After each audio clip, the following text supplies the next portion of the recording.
My body's an instrument and being actually used. It's not something that I'm consciously aware of or know before. It's information that I don't know before that is using the instrument, which is my body, to push it out into existence through my hand. And it just happens really quickly, and it doesn't, and there's no thinking process involved, unless I ask a question and then the information comes out, which that can happen too. But I can also just take a pen and paper or like my iPad and just allow what wants to come through, and it's fluid. It's like water. It's just information that is transmitting through me with no effort, and that's a download.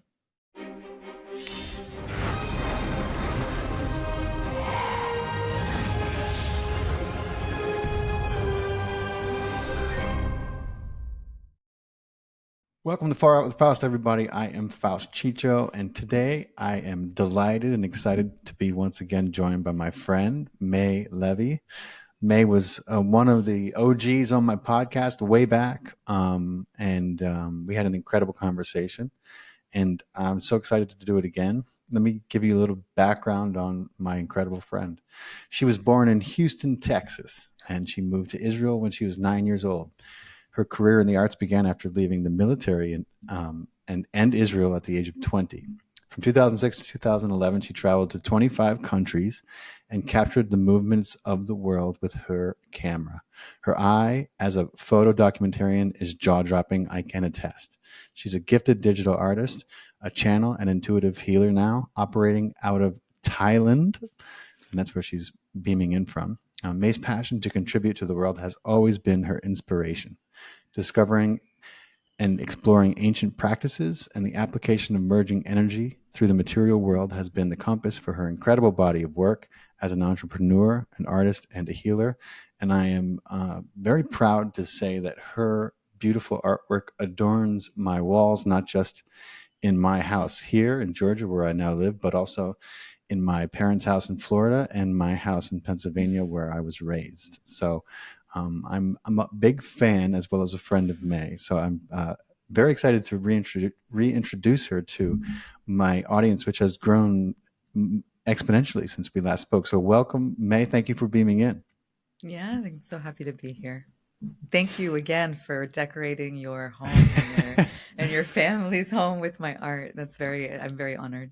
Yes, I can't help it. I love it. It's so great.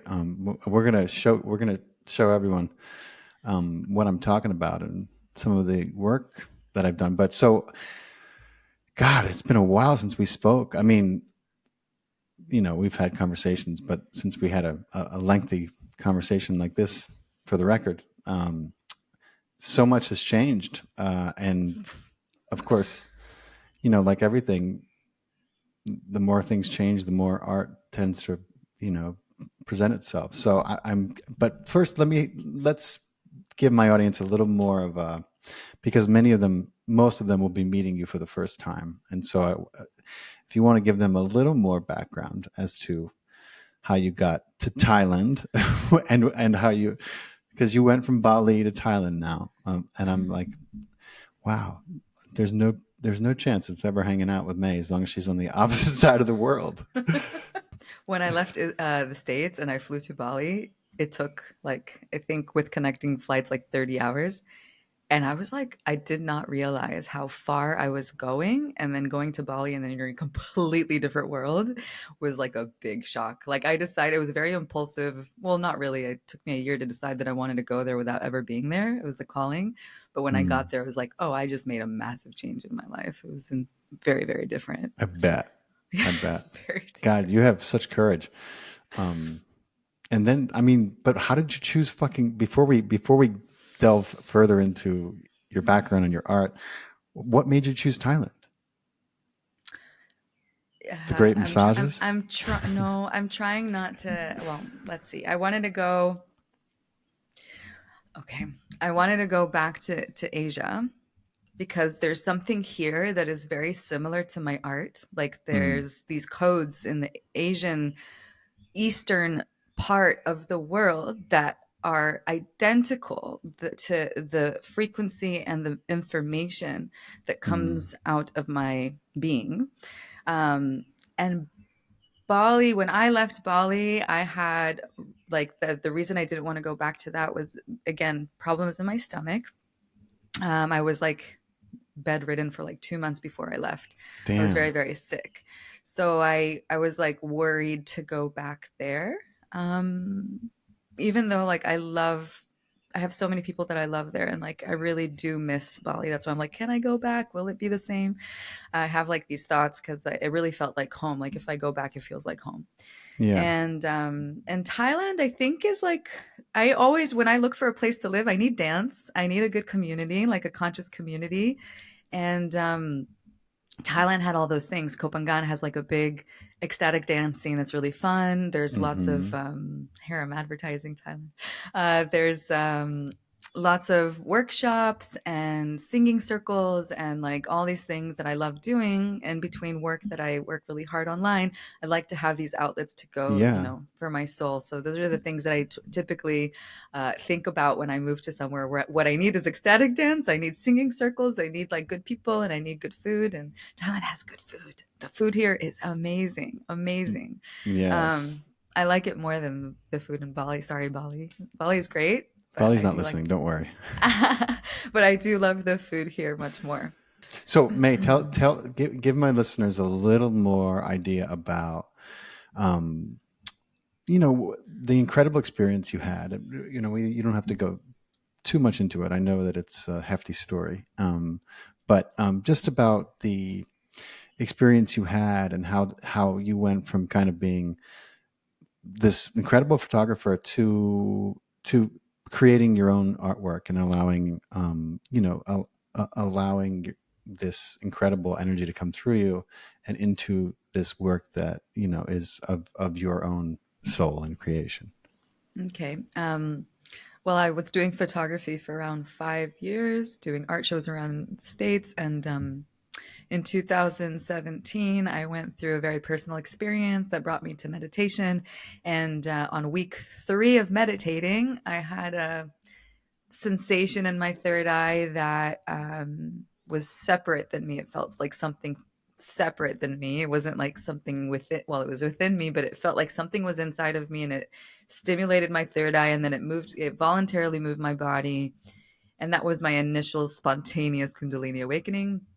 And I didn't know what that was at the time. I had to do a lot of research to understand what's happening to me. I started Googling like head spinning during meditation, finding all this information, found this guy that was Kundalini active online, and I like on YouTube, and started talking to him, asking him a bunch of questions. And that was it. Like once it was awake, it never went to sleep. I was wakened up every night with all these energies, and started to be like the veil between me and spirit was gone. It was like just me learning, being reborn to this Mm. new sense of energy with its cool things and things that weren't so cool at the time. Like nobody teaches you this at school, or no, No, like you have no unfortunately. one. So it was just me and the universe, and really just allowing and working on not being afraid of it, and like harnessing it. And I think I started to be in solitude a lot, like just trying to understand what was happening. At the time I was in New Orleans,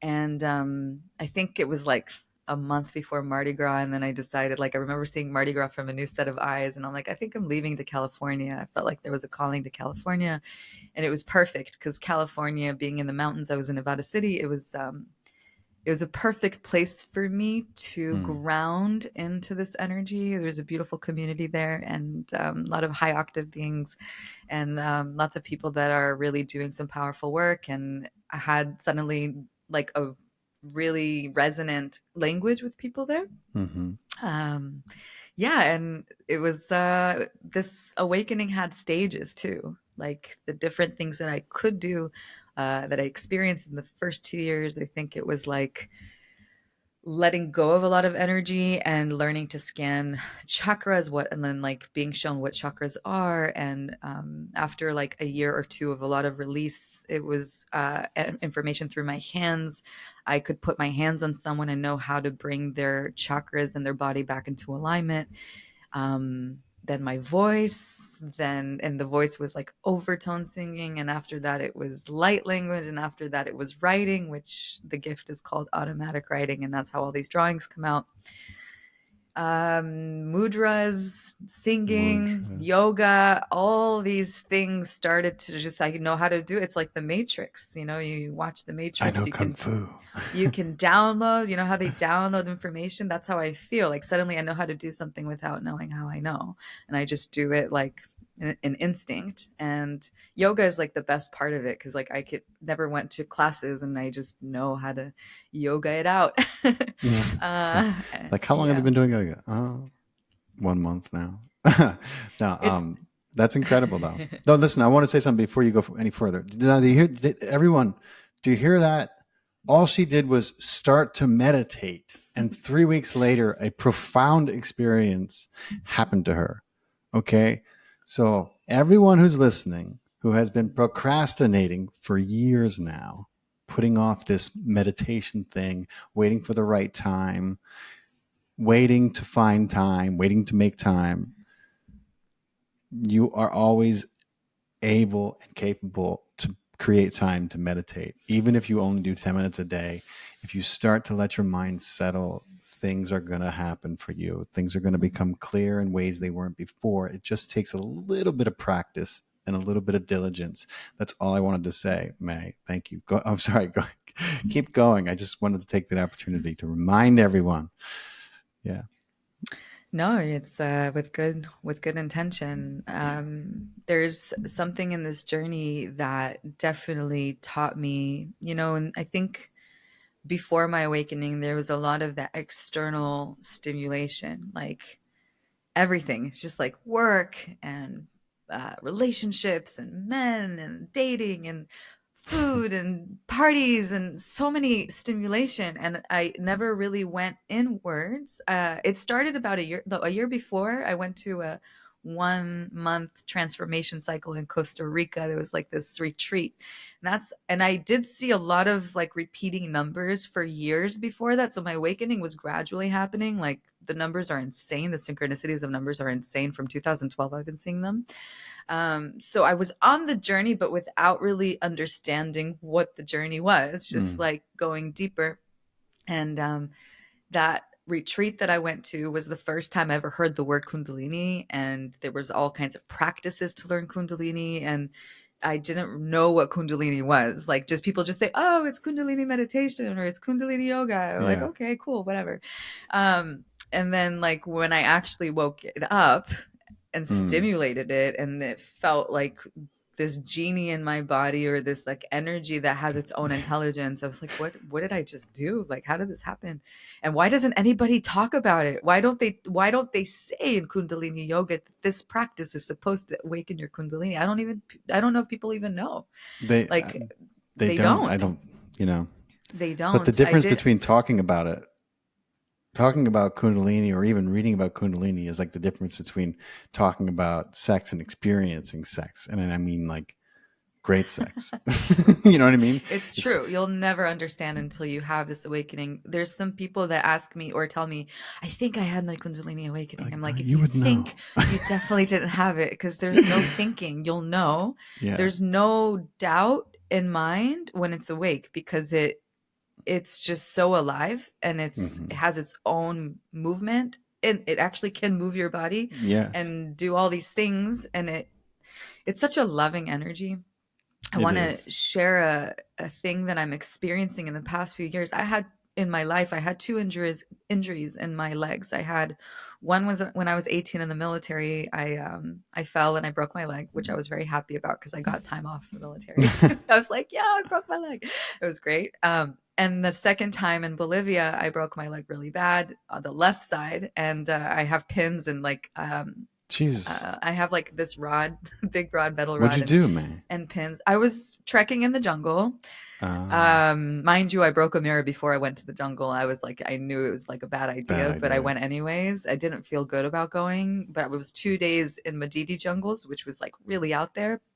And there was a big patch of mud, like really thick. And I remember walking so carefully. It was so slippery, and I fell. But instead of falling on my butt, I felt my ankle like it kind of slipped on a rock. And yeah, and so that happened. And then I was like, break for like It was a rock. So you slipped on a rock, right? I slipped in mud and it twisted on a rock. And Oh, then we were like a group of 11 people. And the guide, the Bolivian guide, he was sure I didn't break my foot. He was oh, like, I that's need the to put it worst. back in place. And so God. he rubbed something on my foot without telling me. And then he did another like thing. Oh I no. screamed so loud and he actually made it worse. Yeah, I'm sure you fucking did. But everybody convinced me that it was just a sprain. So I was like convinced like, oh, I'm gonna go back to the mainland and then I'm gonna get better and I'm gonna continue traveling. Like I knew I Yeah. couldn't walk. They had to like carry me out of there. But no, it was broken in two spaces. Yeah. One where you broke it, one where he broke it. Yeah. Fuck. One where it's true. It's true. He also had this is an interesting story. Like the night before it happened, we were sitting around a campfire and he was like, does anybody want me to read their future in coca leaves? And I was like, okay, I'll do it. I've never had anybody read future in coca leaves before. Yeah. So he took this like this necklace that had a bunch of bones of all these animals that Mm-hmm. he probably killed and ate them. And anyways, he put it on the floor, on the ground, and then he took these coca leaves and he just like threw them in there. And then he said, "You're gonna cry tomorrow." I was Oh like, boy. what? That's the first thing he said. He's like, "You're gonna see your mom and dad." I'm like, well, I'm not supposed to see them very soon. Like, I'm supposed to go to Colombia. I'm Yeah. supposed to How the do all these fuck? things. Yeah. So when he said, "You're gonna cry tomorrow," I was like, why would I cry?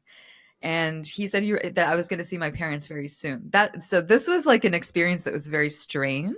Mm-hmm. And then like the next day I broke it. And then when I was in the hospital, mind you, if this is where my sprain was, this Parents is called my you on foot FaceTime. and this is the ankle. They put a cast from here to here instead of like my whole. It was very funny. Oh man. He walks in the hospital in the room and he's like, "I told you."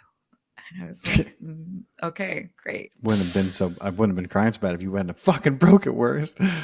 I know. Well, my point of this Definitely. story is that this Kundalini energy is so amazing. It's so loving. And in Hawaii, I was in Hawaii about a year and a half ago.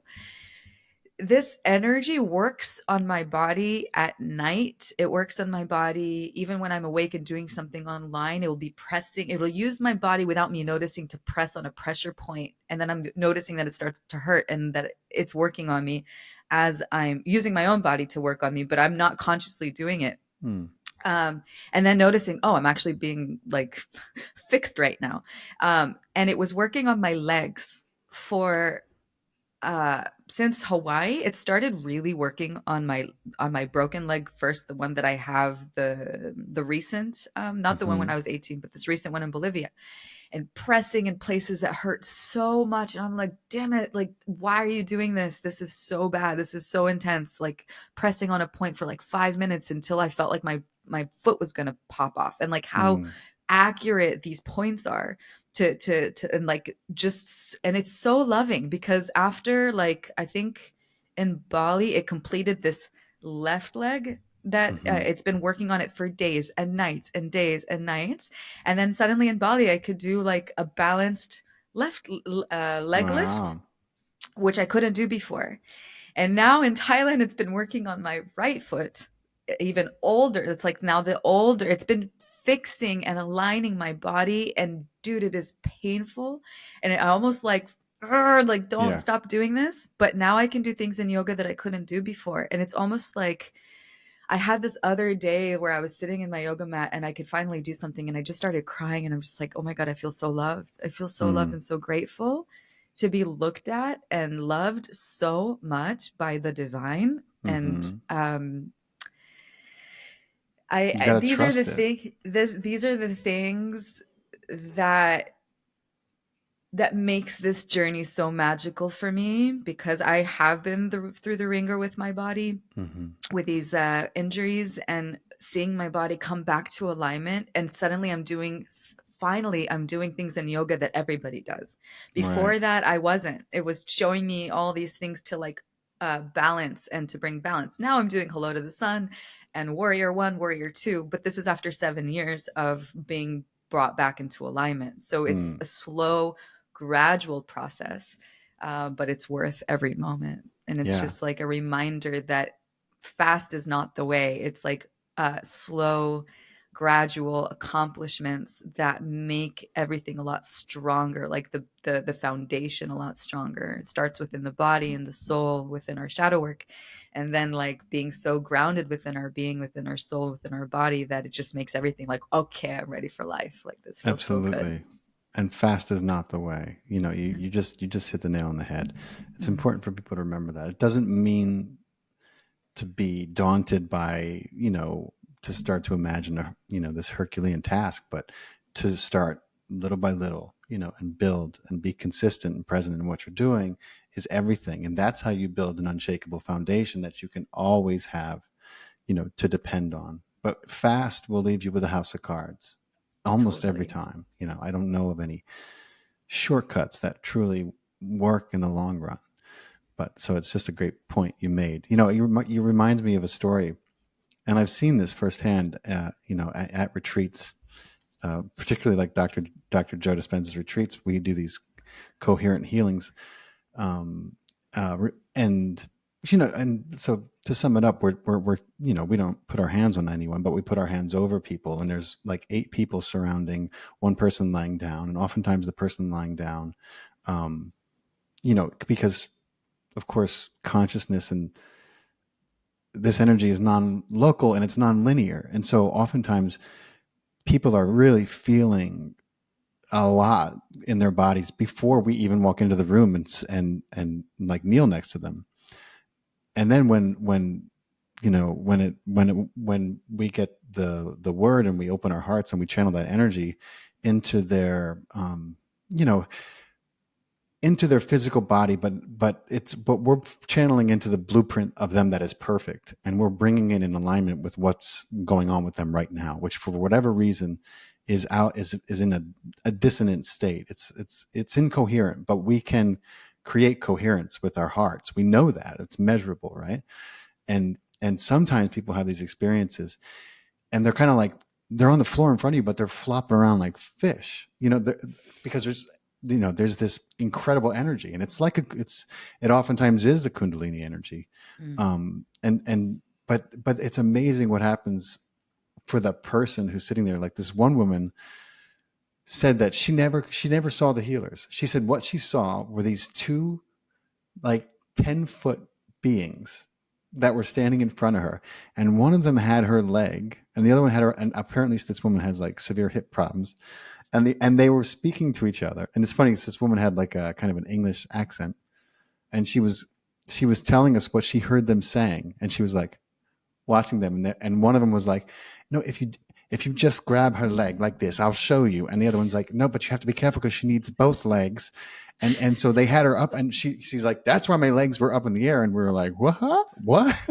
And she was like, and then one of them was like, well, if you just trust me, I'll pop it back in. And if you hold that leg, and she was like, and they were like, and she was like, and it hurt, but it felt good. And she was like wailing. And of course the people around her were like, what the fuck is, like, we didn't start yet, but was this a medicine journey or just meditation? No, this was a straight meditation.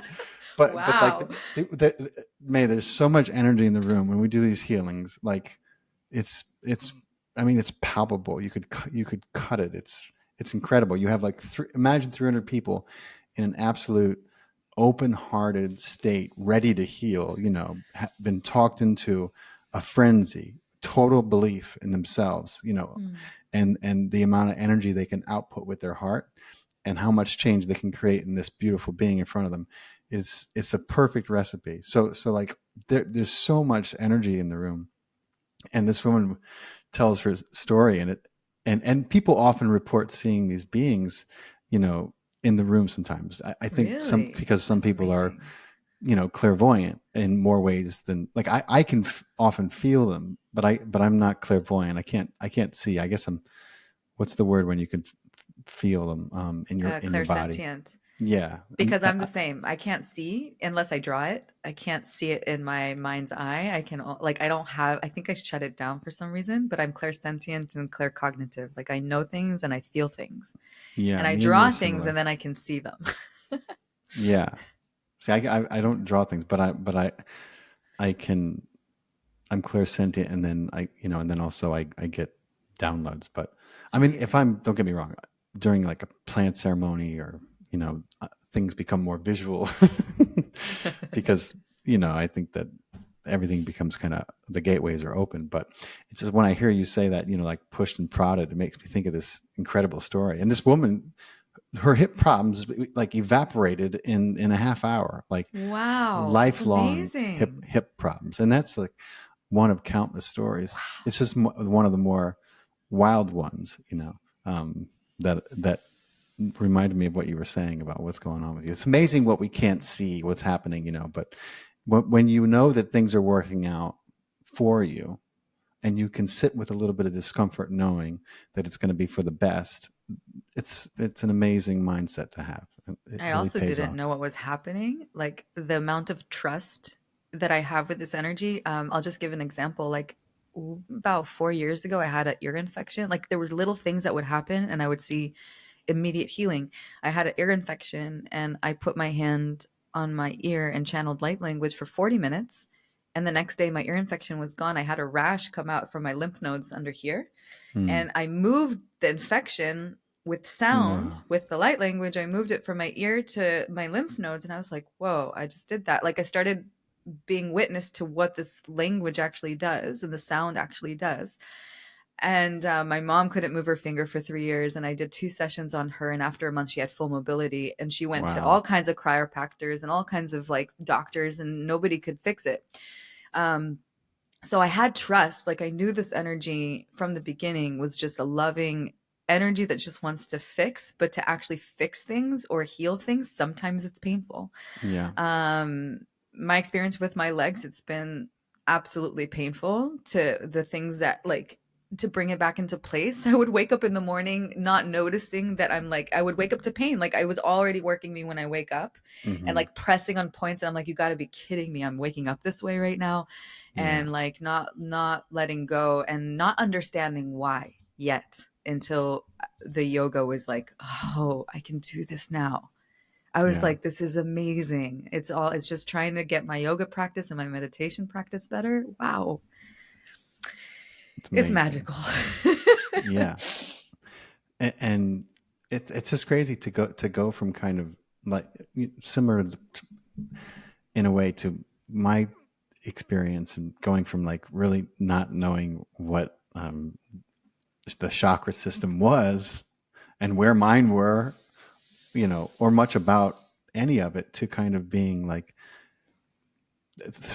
first thrust into it through meditation, and then learning it all, kind of not all at once, but really coming into like, greater and greater knowledge in a short amount of time through meditation, and a lot of spiritual retreats, in one way or another. So, but your abilities that you gained, and again, for everyone who's listening, this is not, people who have these experiences often see this kind of like resurgence in abilities that were perhaps innate, or perhaps simply activated by this energy. And this energy is incredibly healing and divine.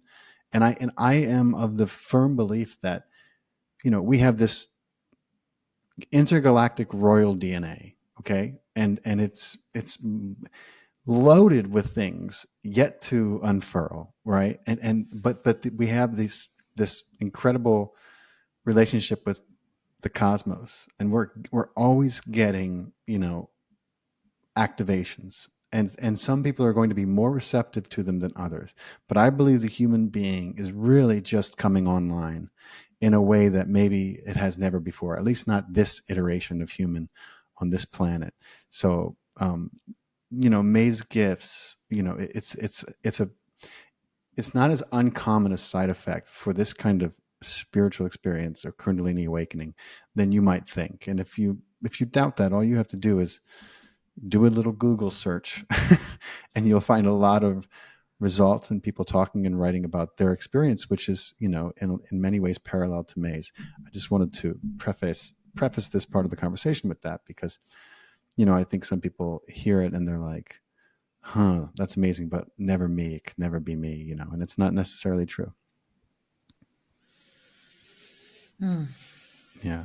But so tell me, my friend, um, you've been working with a lot of people. You've been doing a lot. I want to show everyone your art, at least the people who are watching on YouTube and Rumble, and then we'll describe some of it for everyone who's on the audio platforms. But you've been working with a lot of people from a lot of places, and I would love for you to share some of the more remarkable experiences you've had. Both in healing and in your artwork. I'm trying to think. There's so many. Okay.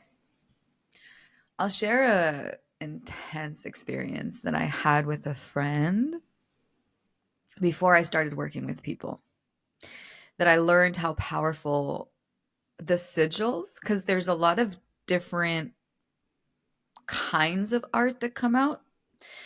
One aspect are healing sigils, I'm going to where show some they people. look more like,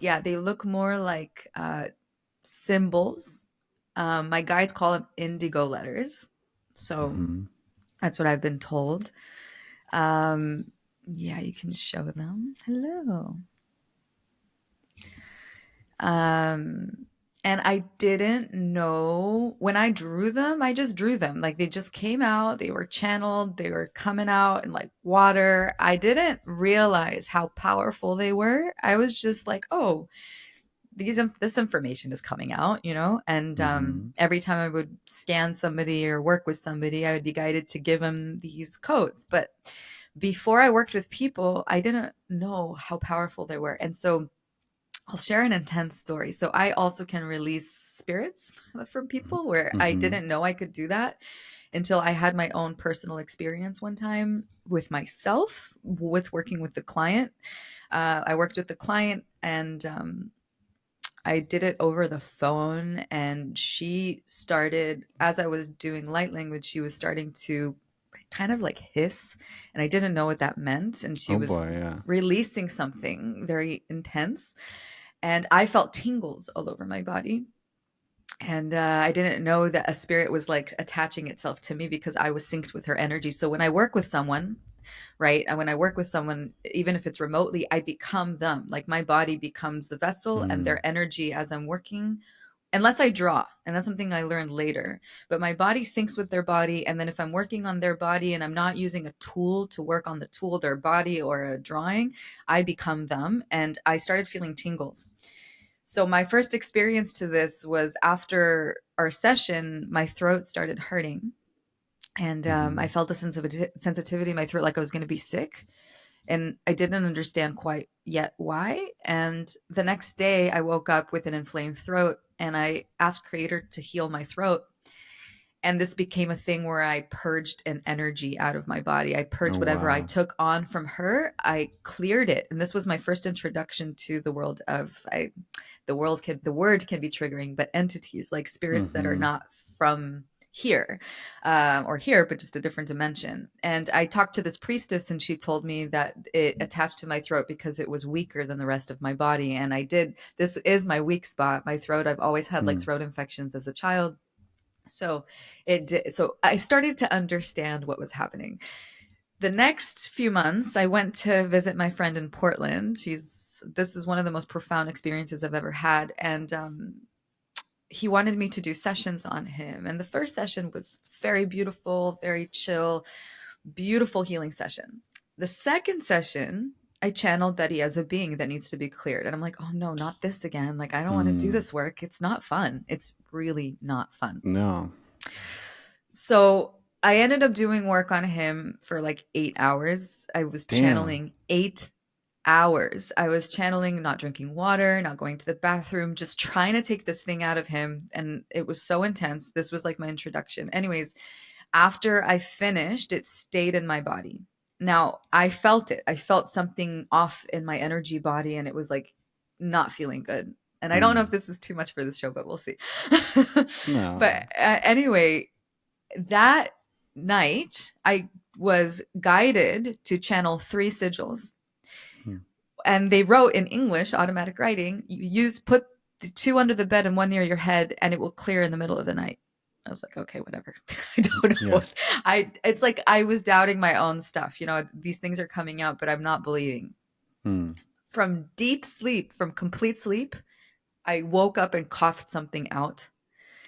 From complete sleep. This is like sleep gone, Yeah. complete waking up, coughing something out, and then starting to channel this grandmother energy to clear it out of the room. And this was my first uh, acknowledgement that these sigils are alive, they are Hmm. powerful, and they work. And I didn't believe they did. I was just like, oh, I'm drawing this. I'm doing this thing now. I'm drawing these things. But I Look how didn't pretty. really, Yeah. I didn't give it much respect because they were just so fluid and just drawing them all the time. Recognizing how powerful they were from that experience. Wow. Yeah, and hopefully it's not too woo-woo for the crowd, but it is a very For this woo-woo crowd, are you story. kidding me? This It's is a a, far out crowd.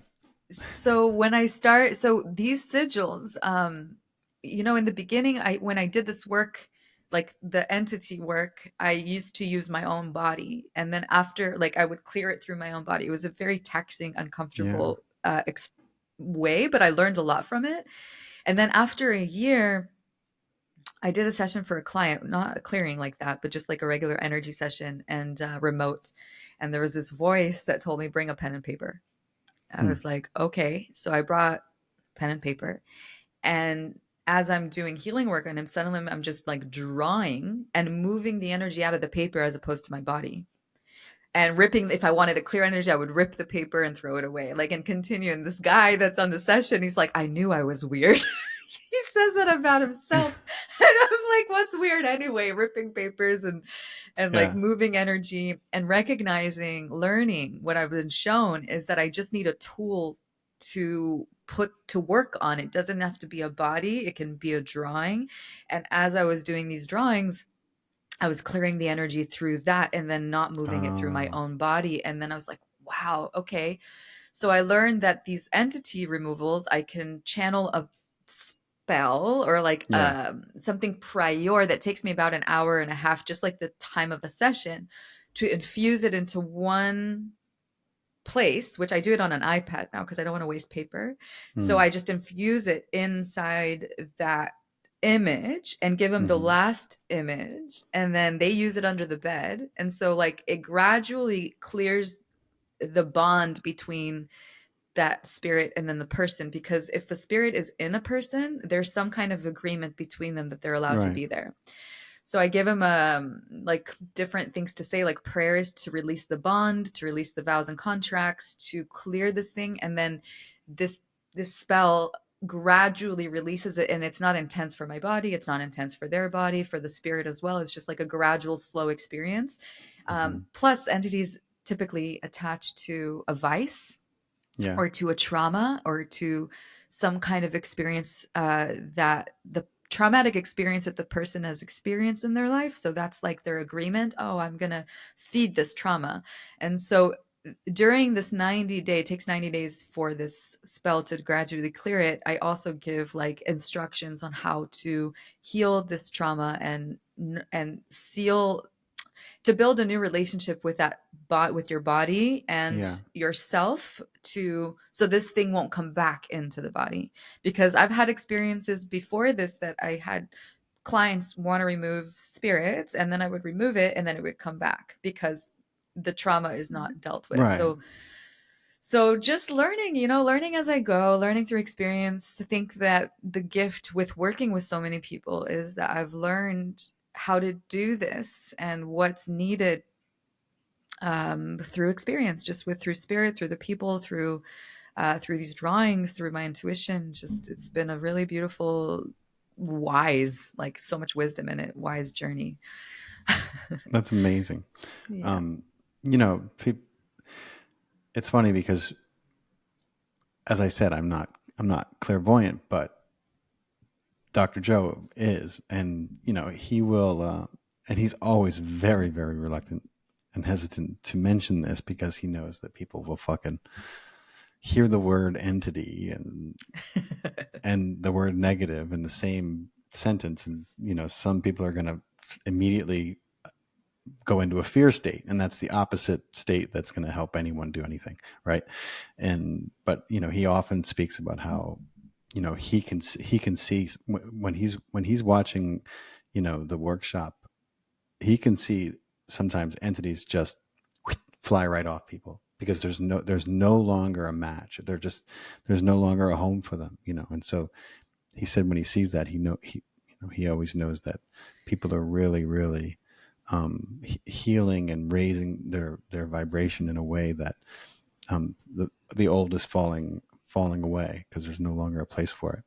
And I was like, I'm glad I can't see that because it'd be so distracting, I would like to say that I think it's really important that people know about it and not be afraid of it. It's just like having mosquitoes and mosquitoes like feed off of our blood, and that's not cool at all. Like they feed off of something from our body. And so there's like these unseen beings that feed off of our light, and our light is precious. And so if we understand that on an energetic level, our life becomes a lot clearer to understand. And once these beings are removed, you feel the difference. Your vices or the attachments that you had to whatever vice that is, if it's drugs, if it's sex, if it's alcohol, whatever it is, food, things start to shift and change. And it's like, why has this been hidden from us? Why has nobody ever taught us these things? And I think that if we were all awakened to this energy, we would all know these things. And it wouldn't be scary, because if you know something, it's not scary. We fear what we don't know. That's right. And so once we are used to it and know it, like I have friends that I just talk about and they're like, oh yeah. Like they get it. And once you get it and you're not afraid of it, you understand your power, the power of your word, power of your word. Your word can remove something like that. What? Yeah. It's amazing. And I think it's really important that we all get comfortable in this knowing. Yeah. And you know what, I've learned to open my heart in the face of quote fear, and when I remember to in the moment, it's breathtaking how powerful it is and how quickly it dispels whatever monster was in front of me, whatever illusion I had that was all of a sudden shaking me to my core and speeding my heart rate up and making me think very, very crazy thoughts. If I can remember in the moment that there's nothing more powerful than my loving heart, and when I open that up, there's nothing that I can be afraid of in the face of that. It's that has always worked wonders for me.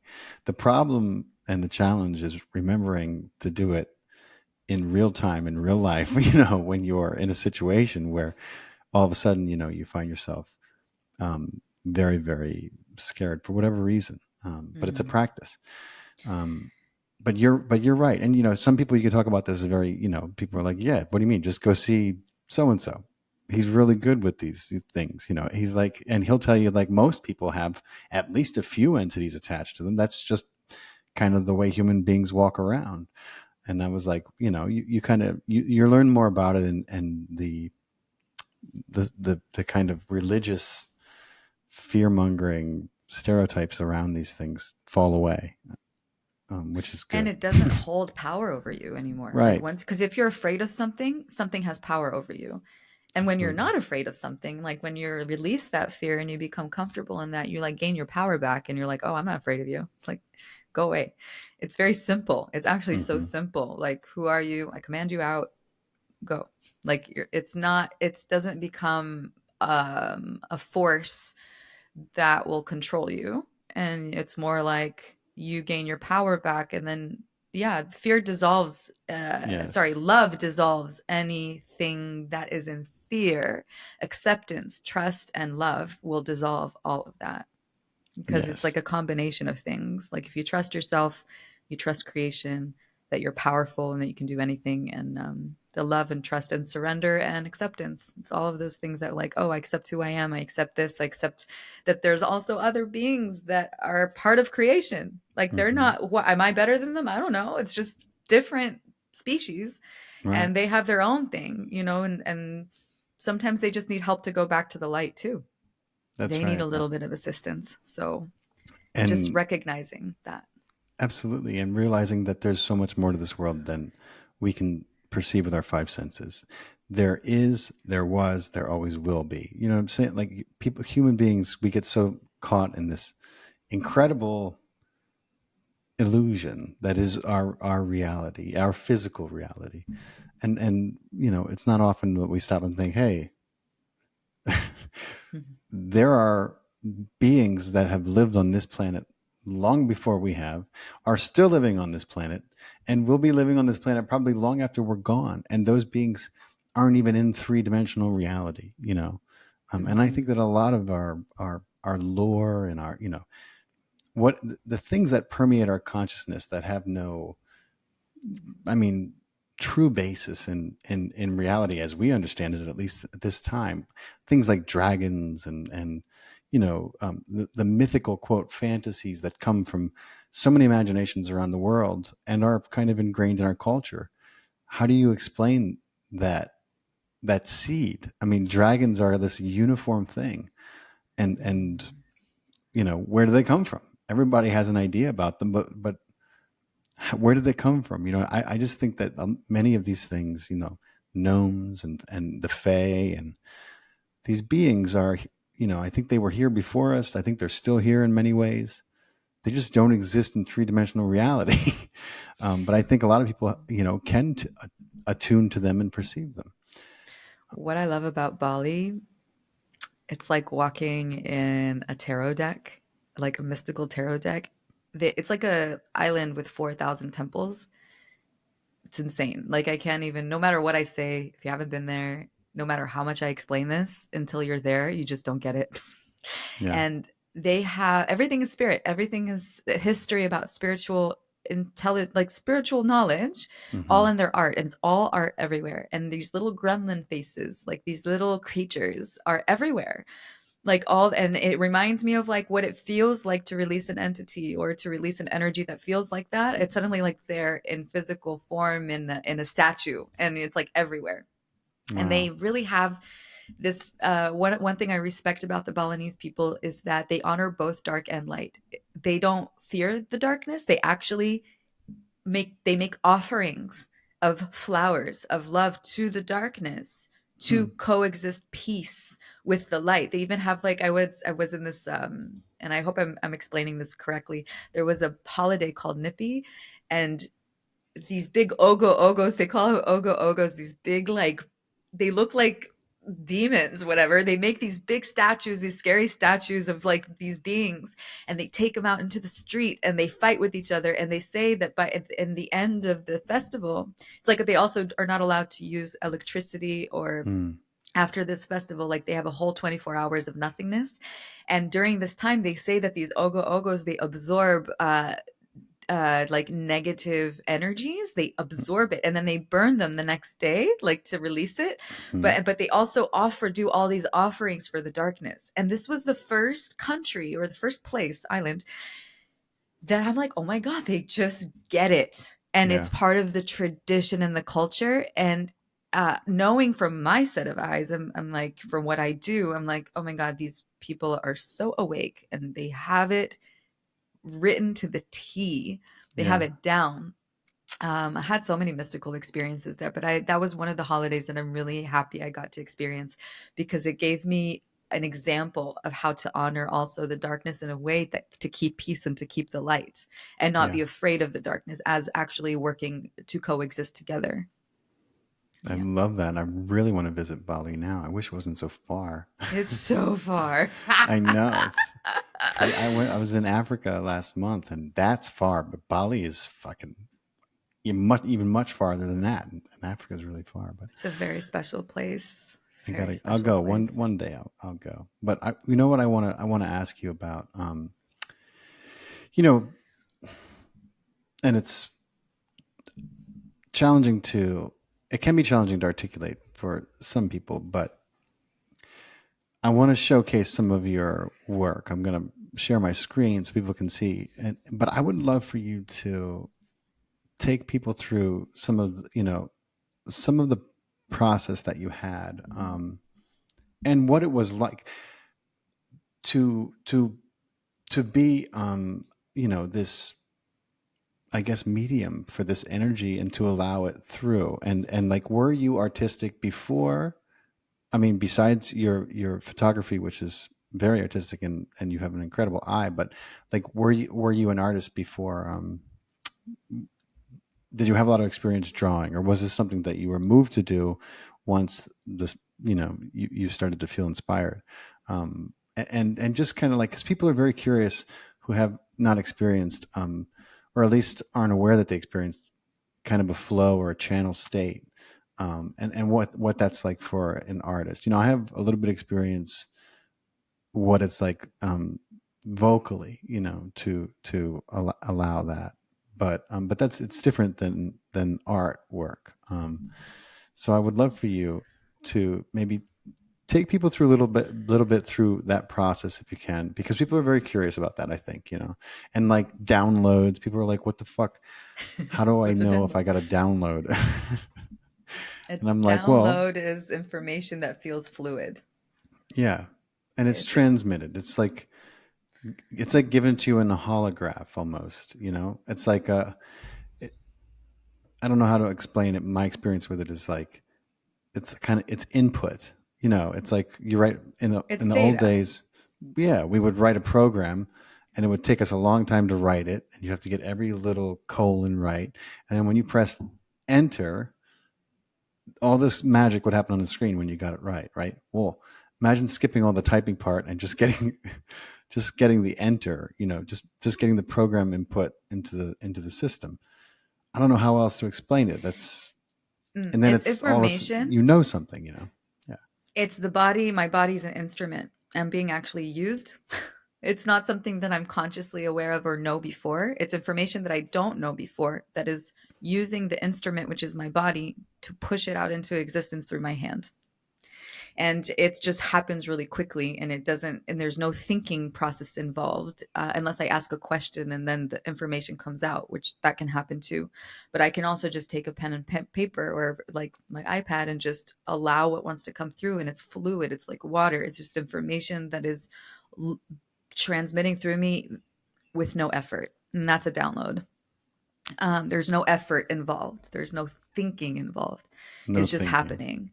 So Right. that's the download, or what I would consider a download. Um, I was smiling because when you asked me, have you ever had experience drawing? And the answer that I have to that is I hated math as a kid in school. I hated math. I was so bad at it. And and we didn't have art in my school, so I would like download these fairies from AB Brown. This was like in the 90s. I would download these fairies that like print them out this small, and I would copy them and make my math class, which I hated so much. I would make it my art class, and I have like a bunch of them at my mom's house. Like I have like a stack of fairies that I drew as a That's kid. awesome. But that's actually the only experience that I had with drawing and doodles and stuff when I was in Wow. school. After that, I never drew and never thought I could draw. And if without copying something, like looking Right. at something and copying, I was pretty good at that. Um, but no, I and picked up my camera. I think that was also kind of, I traveled in those 25 countries between 2006 and 11 with the point and shoot. People started to compliment my little photos, like when I finished those travels, and my sister and my dad were pushing me to learn photography. Like Hmm. my sister paid for my first like beginner's course, and I actually thought I was going to be a graphic designer. I paid a lot of money for being a graphic designer for this course, and I ended Yeah. up letting that go and following the photography. um, so I had my awakening in 2017, and I never really drew before, like with the channeled abilities, right? So Hmm. I watched this. I think I mentioned this also on your previous show, that one day during quarantine, I was watching interviews with interdimensionals, and there was No, this that's right. woman. You were watching the same with Yeah, Ruben Langdon. yes, Yeah, that's and right. That's right. We're so connected. It's crazy. Um, I'm going to see Ruben in a month. That's oh, yeah. That's crazy. well. there was this woman that was channeling aliens, and I forget her name, and I feel so bad for forgetting her name all the time, but she's amazing. She was channeling all these alien beings and sharing that she never really knew what she was doing. Like, she was just drawing them, and then when she started sharing it with the world, that people were telling her, like, sharing that they've been abducted by this alien, had dreams about these aliens. Like, it actually had a backbone to what other people were experiencing. So I was just like, what if I tap into my Kundalini energy and just wait and see what would happen with the pen and paper? And yeah, I started like scribbling all over. My hand started moving and scribbling almost like a horror movie. I was like, what am I doing? Okay, so this is like my first drawing. And excuse the mess around my kitchen floor, but I, after being introduced to this, that I can, there's something speaking through my hand. There's something like, this intelligence that's showing me through drawings. It's using my body instrument to birth this out. And I didn't have an iPad. I didn't have like, I just had like a black Paper. pen, like a black Permanent Sharpie, and some printing paper from my printer, and I just started drawing on one paper. But then after I drew it, I was like guided to take another paper and another paper and another paper and putting them together, and just like, and I was so fast, like it was coming out so fast. I was like, what the fuck is happening? Yeah. This is so crazy. And then putting the pieces together on my floor. I actually made a video, but yeah, this is a great photo to just to show this. And what I think they're showing me, if you look, the bottom I part, see it. it Right looks there. like the Kabbalah. The Kabbalah, that's like the physical chart, energetic chart of the human body. It looks very similar to what the energy Yes. chart of the Kabbalah looks like. And then it shows, what I think it's showing me in this drawing is where I'm pulling the information. So if you go up and up and up and up, it's showing me like the vortex of like where I'm going through. And then it goes up into this like this cord.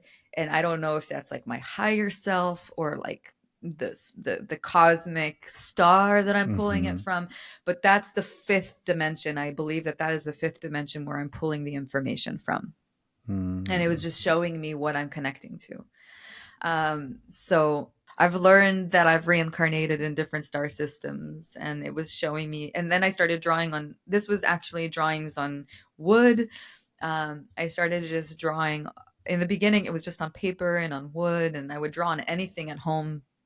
I would sit for hours and just do this because I was like fascinated that I could I could draw, Right. and completely excited to learn what would come out, like in these drawings. Yeah, and look at your evolution. This is incredible. It just looks like DNA codes to me. Like Definitely. this is like information that's very, I think it's just DNA information. That's what it looks like to me. Maybe somebody can tell me something otherwise, but it's It looks like the unbelievable. lattice of DNA. It does.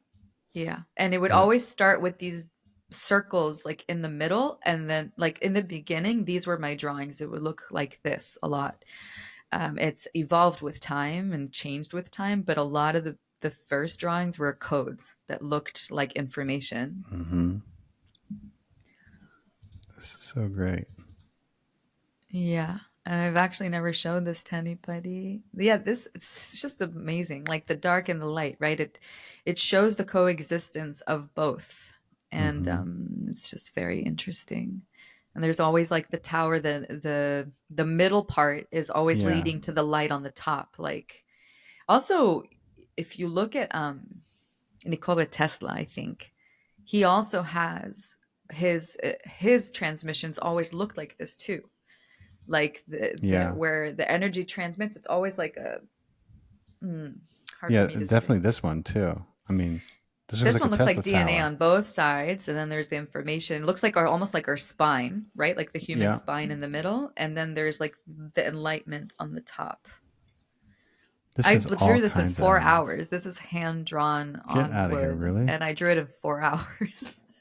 Damn, what you were moving. And for someone that doesn't draw, do you know how I felt? I was like, how am I doing this? That is awesome. This is so cool. This could be like this looks like it could be indigenous jewelry, like like the way that this comes down, and God, this like I've bought earrings like this, Mm. not for me, but um, this is so beautiful though. And it That was my also looks favorite. like when you zoom out, it looks like a Tesla tower. It's, That's what I'm saying. Like you it's know, if you like, just how energy is conducted, right? And Tesla knew hmm it. He knew this. he sure did. He tried to tell everyone, and they fucking broke him for it. So tell So us more he about these. so in the beginning it was pen and paper, right? And I would have to wait for every dot to dry up and it would take a longer process while my hand was eager to bring out more Yeah. information. So I had a friend at a dinner one time. She's like, "Oh my God, you need an iPad." And I was like, "Okay, I guess I need an iPad." She's like, "You don't understand. You need an iPad now. Like, this is going to change your life." And I'm like, "Okay." So I got an iPad and you can use an Apple Pencil and suddenly you don't have to wait for something to dry. You Yeah. have your fluidity and it comes out really quickly. And here, these are just open paper, like abstract that I would hmm just draw what would come through. And like I said, a lot of it was all these circles and this information, like coded information, would come out. Like this is how it would look like. Also, like things that look like insects would Yeah. come out. And I don't know why, but I feel like it was showing me where I'm from. Also, one time I drew this picture and I wrote dragonfly. I was like, why did I name it dragonfly? And I was told through channeling that the dragonfly was the first insect ever to exist on the planet, first animal ever Mm. to exist. And I Googled that. And there was Google said like, oh, there's a hunt, or like they believe that it's one of the first insects. I was like, that's cool. Also wrote, I made one drawing and they called it Madagascar. And I'm like, is this weird that I'm writing Madagascar? Like, why? And apparently, they said Lemuria, and I didn't Yeah. understand. But apparently, a year later, this person told me there was like this information about Lemuria and how it was connected to Madagascar. And then I found it in other pieces of information. So I was like, oh, so I'm channeling some legit shit Yeah. because this was given to me, but without really going to, they didn't give me too much information, but just little pieces of the puzzle. So So I I, started trusting, like, and this seems like just information in the cosmos. These are all freehand, just allowing whatever wants to come through. Here's the mhm. insect kind of feeling, right? It looks like a little bit like a bug, Yeah, a um, turtle shell a little bit too. turtle shell, or like I don't know, So like a caterpillar. I think that the this one looks like Oh, a and then these started to come out. And I created this to make a card deck and I still haven't done it. It's still sitting. I have like a bunch of these. So I took the drawings. There was a chapter where I channeled maybe 120 just charts of these sacred geometry, abstract hmm sacred geometry, and they were explaining to me in little quotes like what they mean. And hmm I created this in like a graphic design form and wanted to make some information. They look so cool. Like Yeah. they're special. Very galactic. I feel like these are Yes. way more galactic. Some of it looks tribal, some of it, this definitely looks more galactic to me. Yeah, and it also has like a crop circle feel to it. Some of them, like this, It's definitely true. has a crop circle feel. You could put it in a field, and Yeah, that was my it'll, logo. I used this for my Light Scribe logo. that's right. That's I right. changed it by now, but people really were connected to that one a lot. And I have hundreds of these, like hundreds. I just gave you a few to share, but there's I so think many. this is wait, not this one. I think this is the one I put in my son's room, in our Florida house. Really? Yeah, I think it Mm, was. I'm pretty sure it amazing. was. Isn't this one's also on your website, isn't it? I'm pretty sure. I don't know if I Yeah. put all of them there, but there's just so many, and I have to be like very mindful of how much I can put out there. There's just so Yeah. much. There's a lot. I couldn't, for years, of the first 2 years, I couldn't stop. I was fascinated by my new skill, and I was just so curious about all this information. Like, hmm this is so interesting.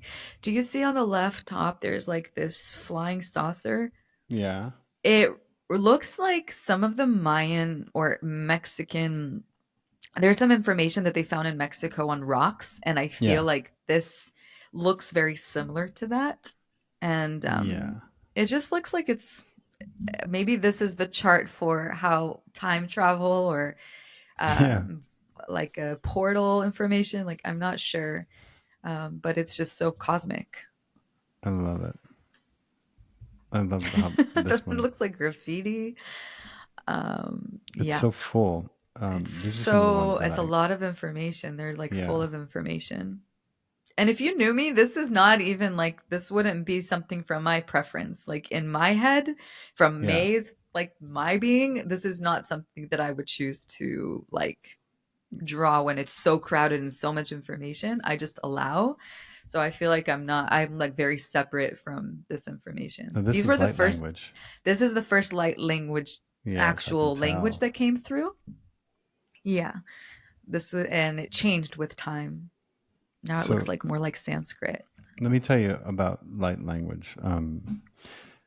So just to give you an idea how embedded this language is, in my humble opinion and my experience, like the very first time I I vaped DMT, which is a different experience than a plant ceremony. It's much more intense. It's much shorter, but they say your first time is kind of the most vivid and remarkable and memorable. And I think that there's something to that. And I wrote down everything that I saw because I was just transported into this other dimension, like fully immersed, fully 3D. And what I saw and what I was reading, for lack of a better word, were these beautiful this beautiful language, and it was like a hieroglyph that had elements of, seemed to have elements of, but it was, almost like these symbols that we're looking at. And for people who are listening, it's, I can't say it was Egyptian. I can't say it was Mayan. I can't pinpoint it, but it had elements of all those cultures in it, and it was gorgeous. And it was definitely an insignia. It was definitely symbolic, and I knew that looking at it, and I'll never forget seeing it, because it was the most like beautiful and unfamiliar thing that I'd ever laid eyes on up until that point. And so when I see like May's drawings, I'm like, I know that she's tapping into something that is universal. Ooh, I love this one. Yeah, I this is one yeah. of my favorites. So when I started sharing these for the first time, I had like a friend like in the beginning I was so conscious about sharing it. I was so afraid that people wouldn't like it, or I had a lot of like caring of what other people would think. Like in Yeah, the beginning, I think I was drawing it for almost a year without sharing, because I was kind of like afraid what people would think. And I worked through that. I did a lot of healing around that. And then my friend, that's another artist, he's just like, you just need to open an Instagram account and just put everything out there. Like, just do yeah. it. And he convinced me and I did it. And I was amazed by the amount of people that were like, "Oh my God, I've seen this on a medicine journey." Like Mm, I never did medicine before, so I don't know. I just draw them. But to have people tell me that they've seen it in their journeys, or they've yep. dreamed about it, or they draw it themselves, I was like, wow, this is very cool. Validation. Yeah. Very Like, cool. yeah, some kind of grounding validation to what was coming through. This is the one I have, not the other one. This is the one I have, I think. It's In so my, special. yeah. It's just like now that I understand also more, there's more understanding of the letters, like the indigo letters. Hmm. So there's like letters in here, and then the spirals kind of represent to me souls, like, Hmm. and like life force. A spiral, if I want to birth something into existence, I'll spiral in and then Mm, spiral out and spiral in. And that is like the light. That's what light looks like. Spiral in and out in of itself. hmm. It births something into existence. And so I know this now with my journey and what I've seen and what I've understood. But back then I didn't. And so when I look at this now, and these are like my older pieces, it's just Yeah, like so much information in here. it's amazing. I So love much these. information. And this one too. I've seen this one. I'm gonna. I'll have It's just to. codes over codes over codes. I'm gonna share. Well, you know what I'll do? I'll put the ones that I have up in the beginning when I first shared You with can everyone that I also had. log into my, if you want, you can log into to my website and go to the abstract. You can just show like a bunch of the different ones. Um, yeah, Yeah. there's Well, just I like have a a few bunch more there. here. Maybe Mhm. we'll stumble upon them. Oh, here's where we get.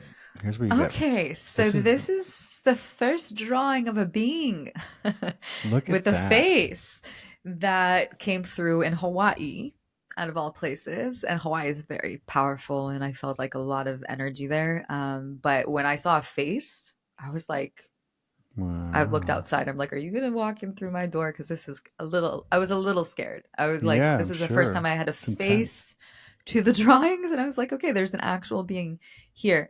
This one actually has a transmission, and I was given that it was the Kundalini of the ocean. That the ocean Mm, itself has the Kundalinic energy, and it works on shadow work, bringing the energy of our shadow to the subconscious. And she works to help heal that the subconscious of our being through the deep oceans. So, wow. My yeah, God. Stunning. It's it's just amazing. Yeah, that would have, I could see why that would get you a little bit like, uh-oh. I was really What's like going on? the first time there's a face to the energy, and another one from Hawaii. It looks so much like Hawaii too, like just the Oh my Lemurian God, it grid does. there. Like, look, you can see, oh, well, I can see like there's a avian quality to it. And then there's all these waves and there's a heart quality and it's got like almost like a blue phoenix on top and then Yeah, it you have looks this like there's an beautiful light octopus language on the there bottom. too. Tell me about this part and the light language. So, what I've come to understand that there's letters. You see those letters on each side? There's Yeah. like a few different kind of writings that come out. The letters that are separate from each other, right? There's look like they're separate. It's called indigo letters, from what I understand, Hmm. and they're healing. They're healing letters Okay. that have like a healing transmission to our body. It's information, and then I'm still learning all of it, but then it Mm-hmm. looks like more like cursive, like Sanskrit. Yeah. That I feel like is more like a mantra. Like if I start channeling like a mantra, like if I speak light language, it would be, for me, it would look like that, like more of Hmm. the transmission and the mantras that come out because they're repetitive. They're always the same. Well, I guess also the indigo letters are repetitive on each side. And if you look up, there's a symbol with three lines and a line in the middle, which also reminds me of right in the middle, right there, Oh, right there. Yeah. like right in his third eye.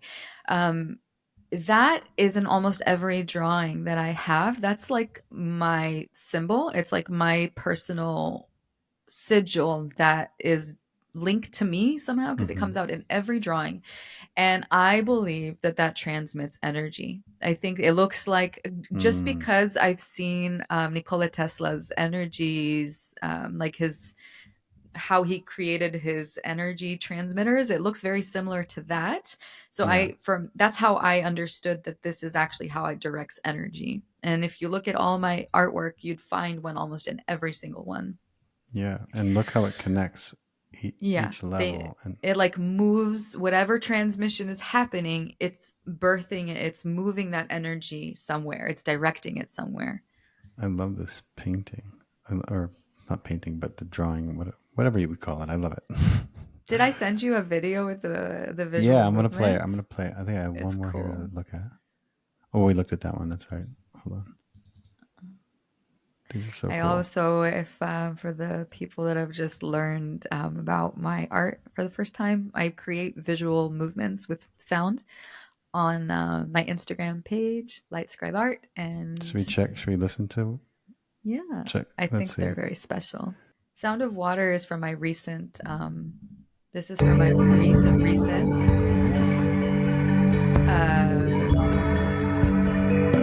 new art line.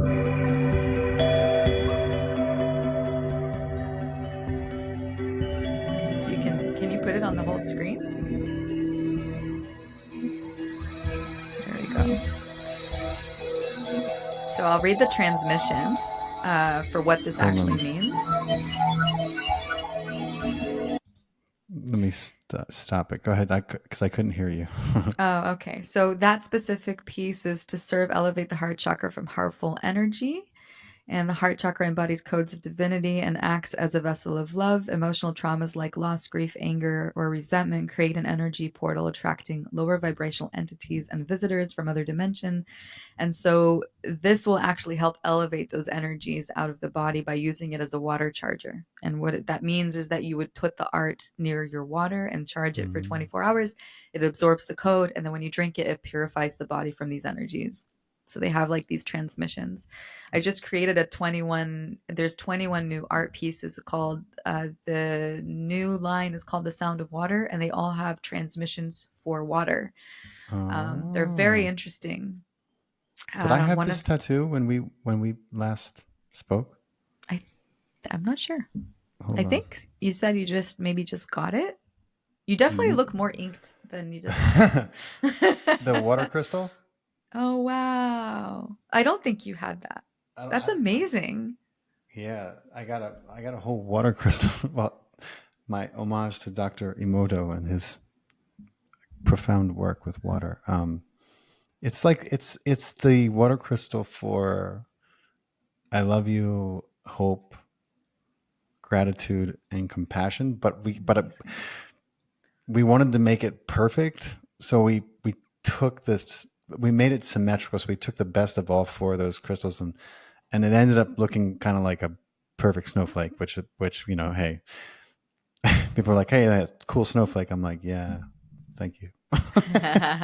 Well, snowflake or not snowflake, I think that snowflake shapes are the closest to God form in physical nature that we can actually witness. It is in water where there's love of divinity. You can see it in water when it's frozen. It's amazing. Yes, that's why I'm like, yeah, it's snowflake. I'm like, I can't beat him, join him. I'm like trying to explain to someone who just met you. God. It's actually God. Yes, it is. It's beautiful. It's perfect.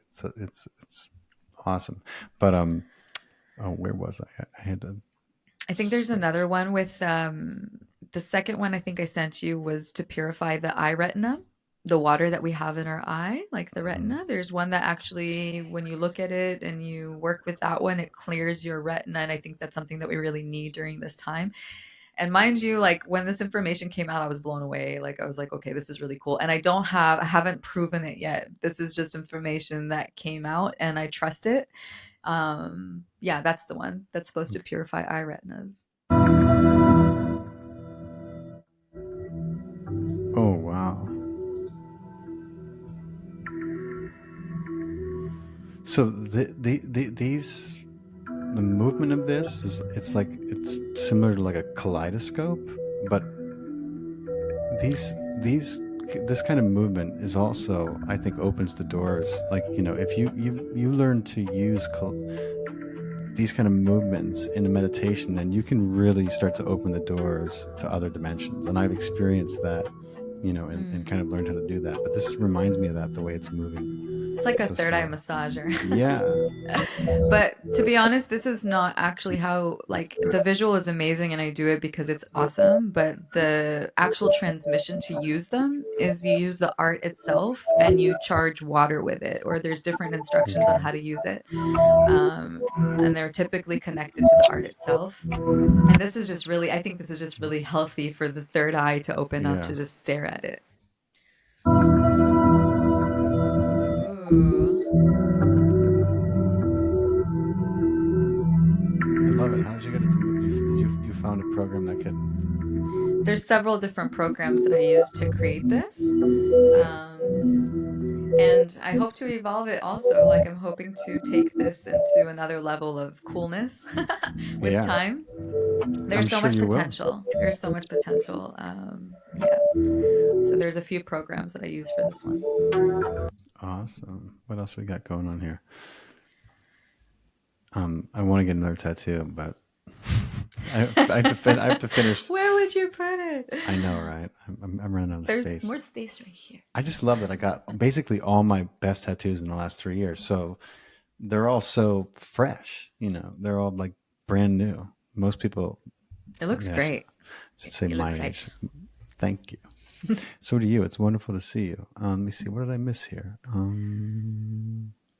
mean, people should see your awesome tattoos. Mm. I mean, it's such an honor when someone gets your work tattooed on their body, I think. And I think it's, I couldn't believe how much demand and how much people were like all about it. yeah, For the first time when somebody actually inked something on their body, I was like, for that I channeled, I was like, this is fucking such an surreal, right? honor. It's great. It's Yeah. such an honor. And they're all like hyped about it. I'm like, okay, I love doing this work. And I don't Yeah. really have them. I don't know why I have such a fear. I don't know, fear. I have my They're dad's not. voice in my head. Don't get tattoos and don't get pregnant. That's from age 16. Yeah. I grew up in a Jewish culture where you're not allowed to have, I mean, you're not supposed to have tattoos. And if you do, when you die, they actually have to cut it off of your skin Oh before they my God, bury you really? in the Jewish tradition. Oh yeah, we saw this. But not that I would care because I would be dead, but I just, it's ingrained, I think, in me Yeah. so deeply.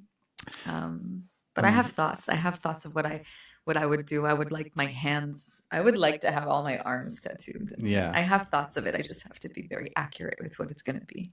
So this is incredible. So May, tell everyone who's, if they've been listening and watching, then they're absolutely interested where they can. So May's incredible portfolio is all on her website. She uses a remarkable website that does fantastic work, and you can get her artwork in basically every kind of medium that you can imagine. Like I get all of my prints that May made. I love the metal that they put them on, and you can get them in whatever gloss you want, whatever finish you want, and they're just gorgeous, and they lend a wonderful energy to the room. I stand by that. Bruce Lipton talks about feng shui in my podcast with him, and he was like, why is it so important? Because if you walk into a room and everything you see in that room makes you happy, then that is a good thing for you and your energy, right? That is what feng shui is and was always meant to be. And I understand that about feng shui. And so when you have beautiful artwork that lights you up when you walk into a room, then you're in a positive state more often than not. So tell everyone where they can find your artwork, both to see and if they want to, look at some of it for themselves. I just want to add to what you said because I've been selling artwork for a long time. I was also selling my photography for a very long time. And you can have the most beautiful house in the world, all brand new, awesome. If it doesn't have art, it's almost a little, it's like a soul is missing, right? It's the Mm. energy of art that makes something vibrant, soulful, and something that you wake up in the morning and you enjoy looking at. And the difference between the photography that I used to sell, which is also amazing, to these light art that have the energy is alive and it actually transmits energy into the space. It's different because it's also activating your energy body if you know it or not. It's Hmm. opening up cells and information in your own DNA and in your own innate gifts and doing something on an energetic level to the body. It's amazing. So It is. there's actually a few things that I created in the past year. There's, first of all, lightscribeart.com. That's for direct wall art.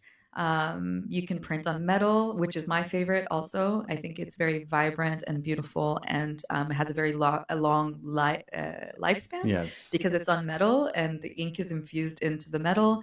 And so it can very like 100 years, probably 200 years, you're good.